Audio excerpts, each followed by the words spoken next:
সুপ্রিয় শিক্ষার্থী বন্ধুরা, আজকের টিউটোরিয়াল ক্লাসে তোমাদের সবাইকে স্বাগত জানাচ্ছি। আমি মোহাম্মদ জুলফিকার ইকবাল, প্রভাষক উচ্চতর গণিত A&J কলেজ, রামনগর, ঝিনাইদহ। আমি এর আগের একটি টিউটোরিয়ালে তোমাদের বৃত্তের সমীকরণ প্রতিষ্ঠা করে তার কিছু সূত্র প্রয়োগ দেখাইছিলাম। আজ আমি তোমাদের বৃত্তর স্পর্শক এবং অবিলম্বের সমীকরণ নির্ণয় এবং স্পর্শক এবং অবিলম্ব সংক্রান্ত অঙ্কের কয়েকটা সূত্রের প্রয়োগ দেখাবো। আসো আমরা আমাদের আলোচনায় চলে যাই। প্রথমে আমরা বৃত্তের স্পর্শক বলতে কি বুঝি। বৃত্তে একটি মনে করো বৃত্ত, এই বৃত্তের এটা মনে করো একটা জ্যা, এই জ্যাটাকে যদি আমরা সীমাস্ত করি, অর্থাৎ এইভাবে যদি ছোট করতে করতে এই জায়গায় নিয়ে যাই, তাহলে এইটি হবে বৃত্তের একটি স্পর্শক। এছাড়া আমরা পূর্বেই শিখেছি যে যে সরলরেখা বৃত্তকে একটি মাত্র বিন্দুতে স্পর্শ করে তাকে আমরা বৃত্তের স্পর্শক বলে থাকি। অর্থাৎ সরলরেখা বৃত্তকে একটি মাত্র বিন্দুতে স্পর্শ করে। আর অবিলম্ব বলতে আমরা বুঝি যে স্পর্শ বিন্দুতে, অর্থাৎ মনে করো যে এই স্পর্শকটা যদি এই বিন্দুতে স্পর্শ করে, তাহলে স্পর্শ বিন্দুতে স্পর্শকের উপর লম্ব এই যে সরলরেখাটা, এটাকে আমরা অবিলম্ব বলে থাকি।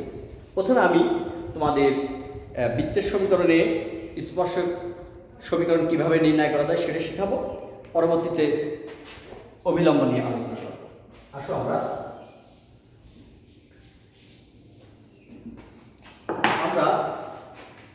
একটি মনে করি বৃত্ত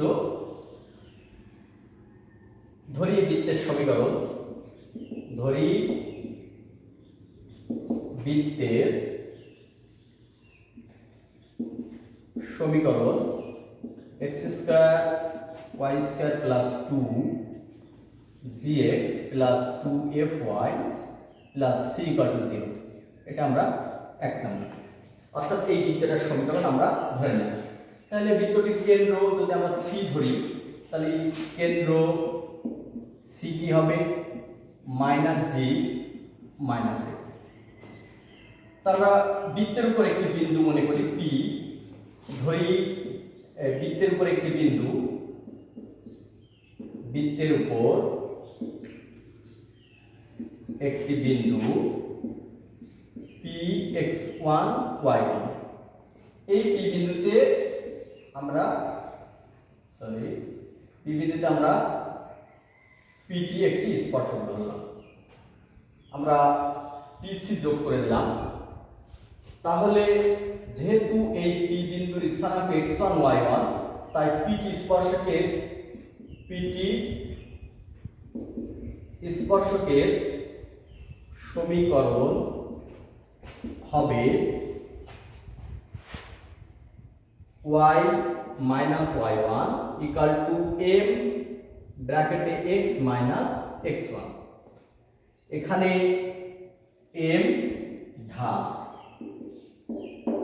এখান থেকে আমরা m = পাই y - y1 x - x1।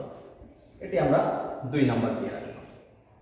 এখন আমরা জানি যে স্পর্শটা সবসময় স্পর্শ বিন্দুগামী এই ব্যাসার্ধ অর্থাৎ সিপির সাথে লম্ব হবে। তাহলে এখানে এটা যদি আমার মাইনাসের বিন্দু হয়ে থাকে, তাহলে সিপি রেখার ঢাল, সিপি রেখার ঢাল হবে y1 minus plus f1 x1 plus g। আমরা জানি যে পিটি লম্ব সিপি, অর্থাৎ স্পর্শ বিন্দুতে স্পর্শ বিন্দুগামী ব্যাসার্ধ। তাহলে কি হবে, এই ঢাল এবং এই ঢালের গুণফল -1 হবে, অর্থাৎ y - y1 x - x1 গুণ y1 + f x1 plus C equal to -1।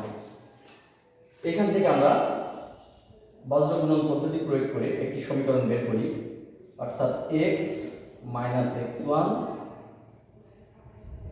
x1 plus c minus y1 plus f। আমরা যদি এখন গুণ করি তাহলে দাঁড়াচ্ছে x1 y1 gx f y। আমি এক পাশে নিয়ে এসে একবারে প্রয়োগ করে দিচ্ছি, তাহলে এবং দাঁড়াবে g x1 f y1 x² plus y²। এটাকে আমরা 3 নম্বর ব্যবহার করতে পারি। এবার যেহেতু এই P বিন্দু এই রেখার উপর অবস্থিত, অর্থাৎ P x1 y1 বৃত্তের উপর অবস্থিত, তাহলে আমরা কি লিখতে পারি? এই বিন্দু x1 y1 বিন্দু দ্বারা বৃত্তের এই সমীকরণটা সিদ্ধ করবে। তাহলে আমরা এখানে লিখতে পারি x1 square y1 square 2g x1 2f y1 c equal to 0। এটা আমরা 4 নম্বর। এখান থেকে আমরা এটা x1 স্কয়ার y1 স্কয়ার সমান minus 2gx 2f y1 minus c, এটা আমরা 4 নম্বর সমীকরণ দিয়ে রাখলাম। এখন এইখান থেকে এই 4 নাম্বার থেকে x1 স্কয়ার y1 স্কয়ারের মান যদি আমরা এই জায়গা বসাই দিই তাহলে কেমন দাঁড়ায় আমরা একটু দেখি। আমি এই পাশটা একটু মুছে দিই, তাহলে দাঁড়াচ্ছে x, এই মানটা আমরা এখানে বসাই দিচ্ছি x x1 plus y y1 gx fy সমান gx1 fy1 প্লাস এখানে মান বসাচ্ছি, তাহলে minus 2gx minus 2fy1 minus c। অর্থাৎ আমরা এই শব্দের এই জায়গায় এই মানটা বসিয়ে দিলাম। এইখান থেকে আমরা স্পর্শের সমীকরণ যদি পক্ষান্তর করে এক পাশে নিয়ে চলে আসি তাহলে আমাদের স্পর্শের সমীকরণটা দাঁড়াবে x x1 y y1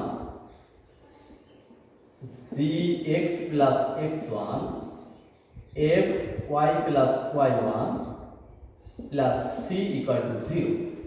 এটাই হচ্ছে আমার স্পর্শের সমীকরণ। তাহলে আমরা এইখান থেকে একটা সূত্র আমরা পেলাম, আমরা এটা একটু আমাদের সুবিধার জন্য খাতায় লিখে রাখি যে x1 y1 বিন্দুতে x² plus y² plus 2gx plus 2fy plus c equal to 0 এত বৃত্তে স্পর্শকের সমীকরণ x x1 y y1 gx x1 y y1 plus c equal to 0।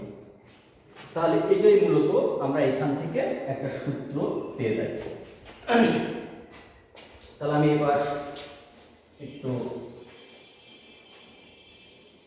মুছে, তাহলে এইখান থেকে আমরা আরেকটা সমীকরণ পাই x এত বিন্দুতে x² y² r² এত বৃত্তে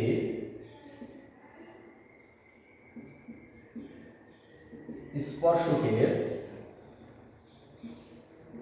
সমীকরণ x x1 y y1 r²। এই দুইটা আমরা স্পর্শকের দুই ধরনের বৃত্ত থেকে স্পর্শকের সমীকরণ পেয়ে গেলাম। একই প্রক্রিয়ায় যেভাবে আমরা স্পর্শকের সমীকরণ তোমাদের প্রমাণ করে দেখালাম, এভাবে যদি তোমরা অভিলম্বের সমীকরণটা প্রমাণ করো তাহলে অভিলম্বের সমীকরণ পেয়ে যাবে। তোমাদের টেক্সট বুকে এগুলো প্রমাণ করে দেওয়া আছে, সেইখান থেকে দেখলে এখন আশা করা যায় তোমরা বুঝতে পারবে। আমি একটু লিখে দিই যে এত বিন্দুতে স্পর্শকের সমীকরণ, অভিলম্বের সমীকরণ অর্থাৎ x1 y1 বিন্দুতে x square y square 2gx 2fy c equal to 0 এত বৃত্তে অভিলম্বের সমীকরণ x1 g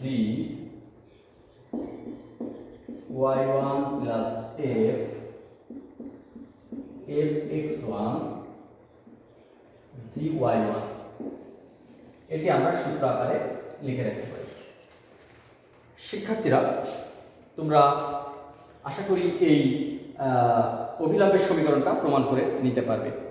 এখন আমরা এই দুইটা সূত্রের কিছু প্রয়োগ দেখাই, তাহলে সূত্রের প্রয়োগ কিভাবে আসে সেগুলো আমরা সহজে বুঝতে পারব।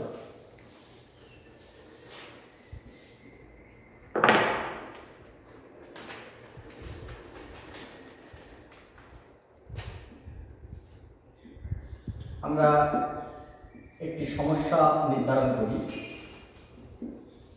x square y square 4x 6y minus 7 equal to 0 বৃত্তের -2 1 বিন্দুতে স্পর্শকের স্পর্শ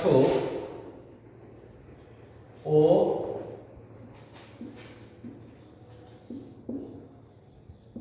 অভিলম্বের সমীকরণ নির্ণয় করো। তাহলে এখানে আমরা দেখছি বৃত্তের সমীকরণ x square y square 4x 6y minus 7 equal to 0। এইখানে আমরা g সমান সমান পাচ্ছি -2, f সমান সমান পাচ্ছি -3, c সমান সমান পাচ্ছি -7। তাহলে আমরা যদি -2 1 বিন্দুতে স্পর্শকের সমীকরণ x ইনটু, আমি সূত্রটা লিখে নিই তাহলে তোমাদের বুঝতে সুবিধা হবে, x x1 y y1 plus gx plus x1 f y plus y1 plus c equal to 0। তাহলে আমরা x ইনটু -2 অর্থাৎ এখানে x1 আমার -2 y1 1 আর g আর f এর মান এই যে এখানে আছে, তাহলে আমরা খুব সহজে সূত্রটা প্রয়োগ করতে পারি। -2x -2 সরি এখানে f এর মান -3 y 3 plus -7 equal to 0।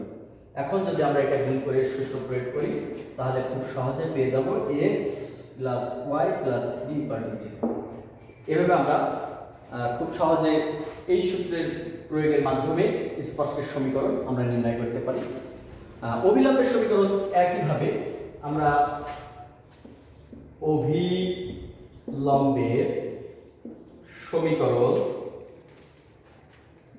x1 minus z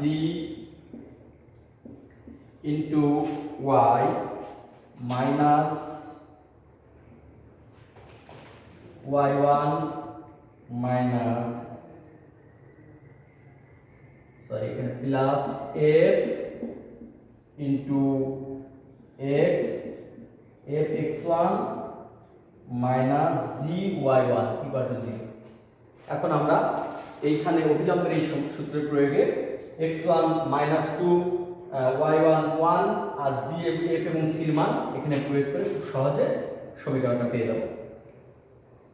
x1 minus 2 minus 2y minus f y1 1 minus 3x minus 3x1 minus 2 g minus 2 1 এখানে আমরা পাচ্ছি মাইনাস 4y মাইনাস হচ্ছে plus 2x 6 2 equal to 0 2x minus 4y plus 8 equal to 0 x minus 2y plus 4 equal to 0 এইভাবে আমরা খুব সহজে অবিলম্বের সমীকরণ পেয়ে যাই। স্পর্শক এবং অবিলম্ব সংক্রান্ত আরও কিছু সমস্যা তোমাদের আসে, সেগুলো আমি কয়েকটি দেখাই। তাহলে স্পর্শক এবং অবিলম্বের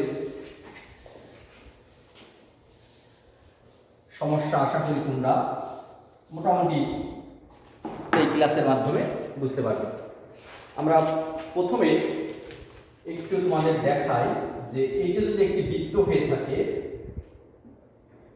এটা যদি স্পর্শ হয়ে থাকে, পি যদি স্পর্শ বিন্দু হয়ে থাকে, ওটা যদি বৃত্ত হয়ে থাকে, তাহলে এখান থেকে এই যে এইটুকু হচ্ছে বৃত্তের ব্যাসার্ধ। অর্থাৎ আমরা বলতে পারি যে কেন্দ্র থেকে স্পর্শকের উপর অঙ্কিত লম্ব দৈর্ঘ্য বৃত্তের ব্যাসার্ধের সমান।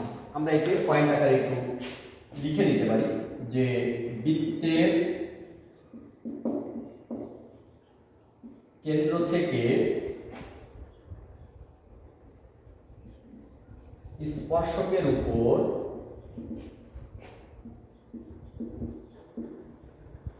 অঙ্কিত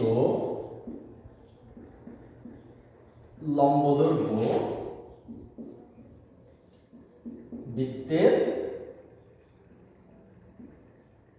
ব্যাসার্ধের সমান হবে। এই বৃত্তের কেন্দ্র থেকে স্পর্শকের উপর অঙ্কিত লম্বের দৈর্ঘ্য বৃত্তের ব্যাসার্ধের সমান, এই থিম প্রয়োগ করে আমাদের বেশ কিছু সমস্যা আমরা সমাধান করতে পারি। এমন কয়েকটি সমস্যা এখন আমি তোমাদের প্রয়োগ করে দেখাচ্ছি। আসো আমরা আরেকটি সমস্যা নির্ধারণ করি।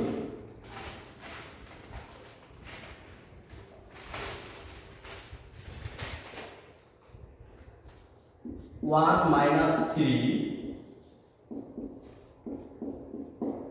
মাইনাস থ্রি কেন্দ্র বিশিষ্ট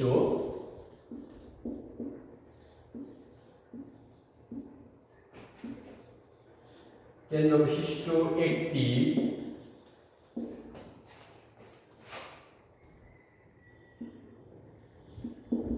বৃত্ত 2x minus y minus 4 equal to 0 রেখাকে স্পর্শ করে। বৃত্তটি সমীকরণ নির্ণয় করো। এখন যেহেতু বৃত্তের কেন্দ্র দিয়ে আছে, এই সমস্যায় বৃত্তের কেন্দ্র দিয়ে আছে, বৃত্তের স্পর্শকের সমীকরণ দেওয়া আছে, আমার বৃত্তের সমীকরণটা নির্ণয় করে দেখাতে হবে। অর্থাৎ আমরা যদি এই কেন্দ্র থেকে এই স্পর্শকের উপরে লম্ব দূরত্ব বের করি, তাহলে সেটি বৃত্তের ব্যাসার্ধ হবে এবং বৃত্তের কেন্দ্র এবং ব্যাসার্ধ দেওয়া থাকলে আমরা খুব সহজে বৃত্তের সমীকরণ নির্ণয় করতে পারি একটি সূত্রের মাধ্যমে। সেটি এর আগেই তোমাদের দেখানো আছে, তারপর আমি একটু সূত্রটা তোমাদের বোঝার সুবিধার জন্য লিখে দিই। x minus h whole square plus y minus k whole square equal to r square, এই সূত্রের মাধ্যমে। আসো আমরা এটি সমাধান করে তোমাদের দেখাই।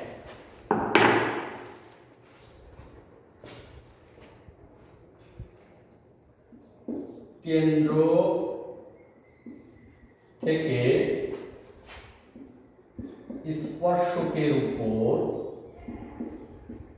লম্ব দৈর্ঘ্য সমান সমান বৃত্তের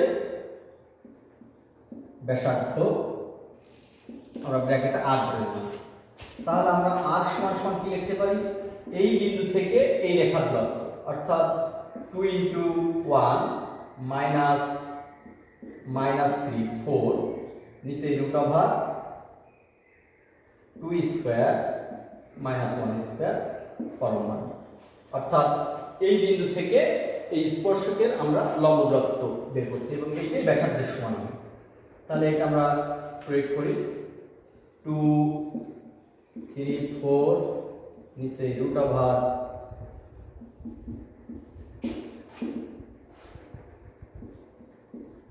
তাহলে বৃত্তের আমরা ব্যাসার্ধ পেয়ে গেলাম 1/√5। তাহলে বৃত্তের সমীকরণ কি হবে, বৃত্তের সমীকরণ হবে x -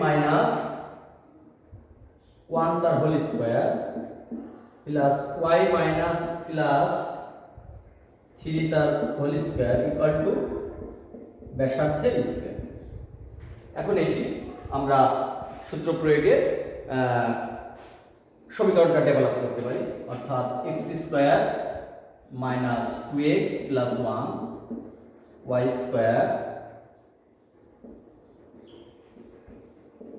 1/5।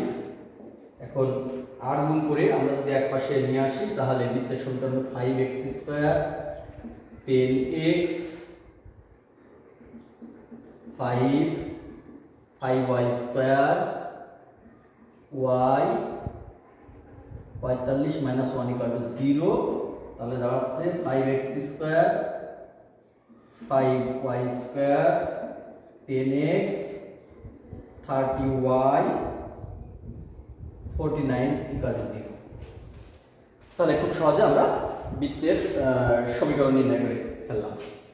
আসো আরো একটি সমস্যা আমরা দেখি।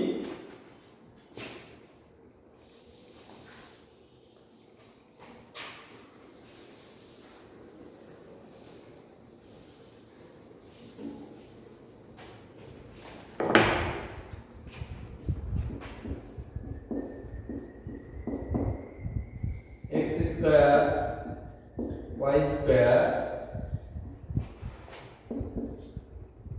-8x - 10y -8 = 0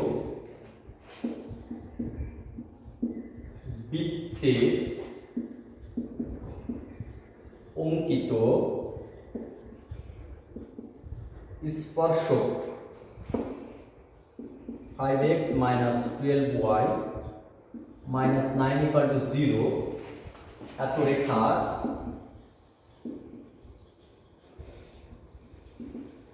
সমান্তরাল স্পর্শকটির সমীকরণ নির্ণয় করো।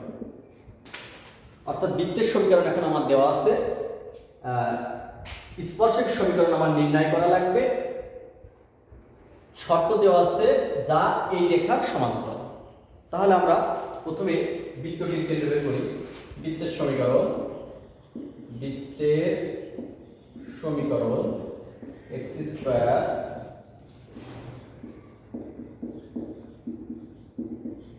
এখানে g = -4 f = -5 c = -8। অতএব বৃত্তের কেন্দ্র -g - f 4 5 ব্যাসার্ধ √g² f² - c 16 8 √7। তাহলে আমরা এখানে বৃত্তের কেন্দ্র এবং ব্যাসার্ধ বের করে নিলাম বৃত্তের সমীকরণ থেকে। এখন আমরা যেহেতু শর্তে দেওয়া আছে যে স্পর্শকটা হচ্ছে এই সরলরেখার সমান্তরাল, তাহলে আমরা স্পর্শক সমীকরণটা ধরে নিতে পারি। ধরি স্পর্শকের সমীকরণ 5x, অর্থাৎ এই সরলরেখার সমান্তরাল সরলরেখার সমীকরণটা আমরা ধরে নিচ্ছি। k = 0, k ধ্রুবক। এখন আমাদের এই k এর মান নির্ণয় করব ওই সেই থিম থেকে, অর্থাৎ কেন্দ্র থেকে আমরা এই স্পর্শকের উপর লম্ব দূরত্ব বৃত্তের ব্যাসার্ধের সমান হবে, সেইখান থেকে আমরা k এর মানটা খুব সহজে বের করে নিতে পারবো। আমি এইখানে করি বৃত্তের কেন্দ্র থেকে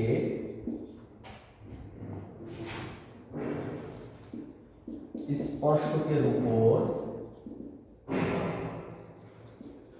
লম্ব দৈর্ঘ্য সমান বৃত্তের ব্যাসার্ধ। তাহলে আমরা এইখান থেকে 5 কেন্দ্র থেকে, অর্থাৎ এই যে রেখা থেকে এর লম্ব দূরত্বটা আমরা নির্ণয় করি। তাহলে 5 × 4 - 12 × 5 প্লাস k নিচে √25 প্লাস 144 সমান বৃত্তের ব্যাসার্ধ 7। এইখান থেকে আমরা পাই k - 48 13 সমান এত, k - 48 সমান প্লাস মাইনাস, যেহেতু আমরা পরম মান তুলে দিচ্ছি তাই এখানে প্লাস মাইনাস ইউজ করছি। k = 48, অর্থাৎ k এর মান আমরা পেয়ে যাচ্ছি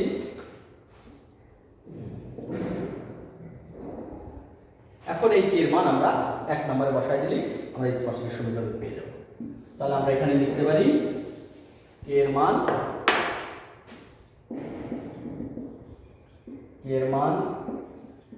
1 নম্বরে বসায়ে পাই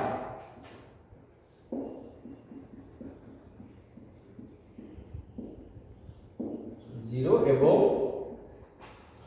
5x - 12y - 43 = 0।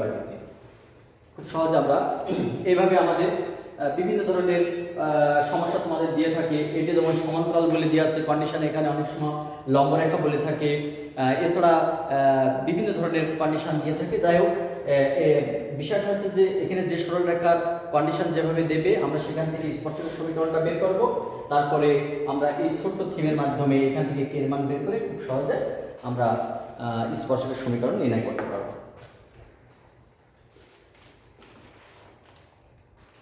শিক্ষার্থী বন্ধুরা, আমরা এইখানকার আজকের আলোচনা এখানে শেষ করছি। পরবর্তীতে আমরা এই চ্যাপ্টারের অর্থাৎ বৃত্তের আরও কিছু সমস্যা তোমাদের আলোচনা করব।